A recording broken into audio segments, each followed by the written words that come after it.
This is Saxon Algebra 2. We're on lesson 83 on page 342. This is another banger video, right? Smash that like button, share it, make sure you're subscribed. Okay? Miss Haley needs the money. Just kidding. Okay, we're on page 342. If I did this for money, I'm in bad shape. Okay. Rules of exponents.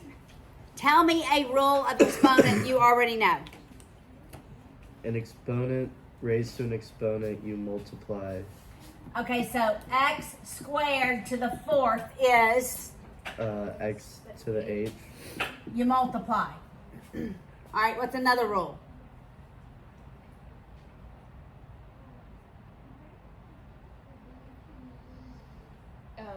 X squared times x squared, like any multiplied or added. Okay, multiplied is added. I changed it because 2 plus 2 Yeah. and 2 times 2 is the same. That's true. All right, so you add. Multiplication is addition. All right, another one. Division is subtraction. Division is subtraction.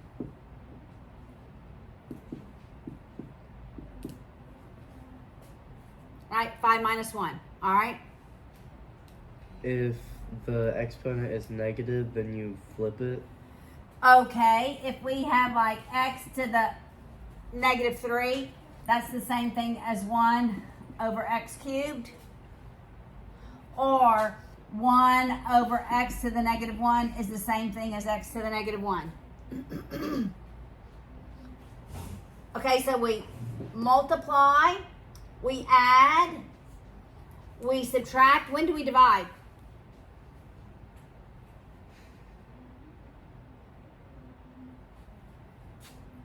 For the 1 over x to the negative 1 equals, it would equal x. not- X to the 1. Yes, thank you.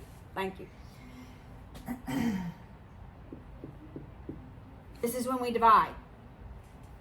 What does that equal? X to the 5 thirds. All right. Now we're just going to have more complex exponents. We're going to have variables in our exponents. We're going to have binomials in our exponents, but we're going to apply the same rules. All right, so look at example 1 on the top of page 343.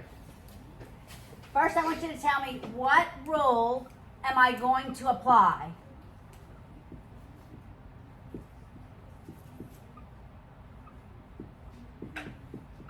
What rule am I going to apply?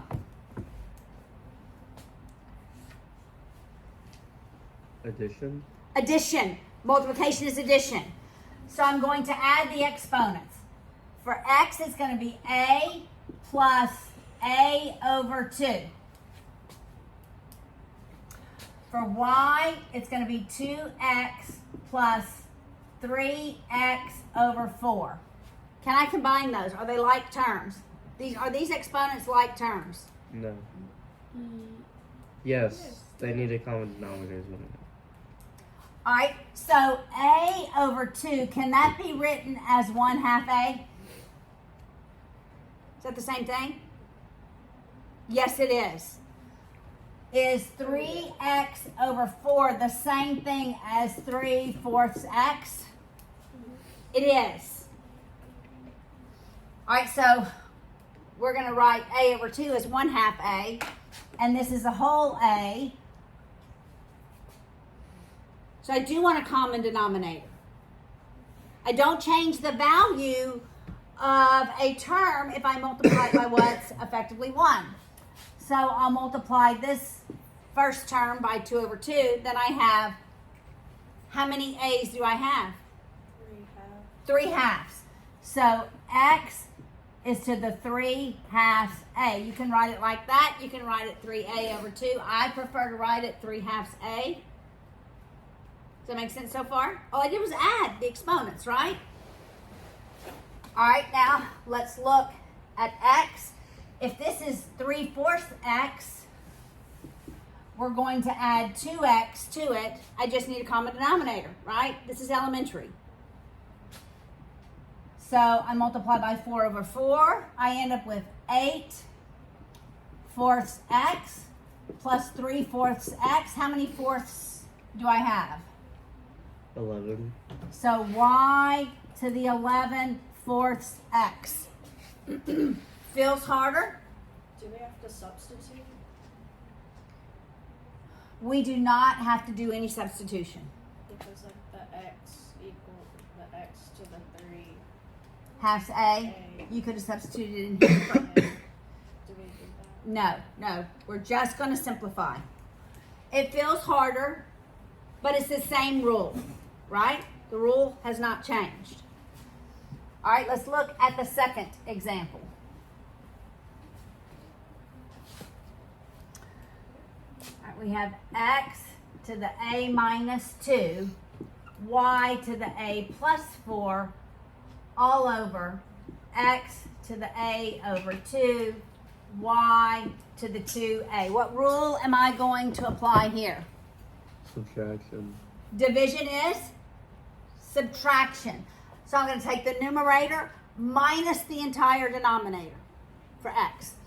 So it's going to be x to the a minus 2 minus whatever that denominator is. If the denominator was a binomial, I would open up parentheses and distribute that negative to both of the terms. I'm going to write it as 1/2 a. And then y, I write the numerator, a plus 4, and I'm going to subtract the exponent in the denominator. All right, I have a whole a minus 1/2 of an a. How many a's do I have left? A whole a minus 1/2 a. Half an I have half of an a left. So it's 1/2 a minus 2 to simplify that exponent. I have a whole a minus 2 a's. Negative a. So it's negative a plus 4. Does that make sense so far? Applying the same rules just feels a little different, a little harder. All right? Now let's look at the third example. Everybody good with this? Can I just repeat?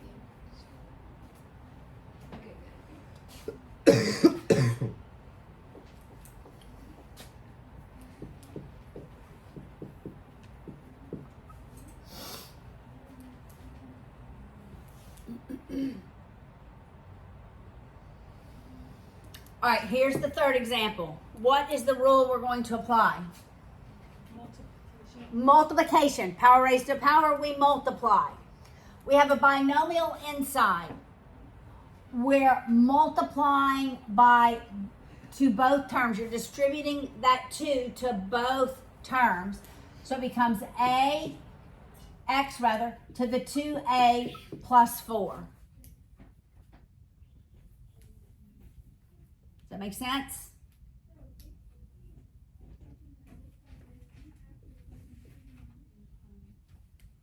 What's the rule backwards?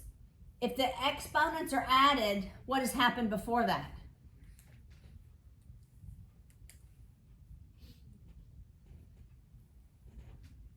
When do we add exponents? When the variables are multiplied. So before this, inside here, it was x to the a times x squared. Do you see that? Because multiplication is addition. You see that? All right. Let's look at example 4 on the bottom of page 343.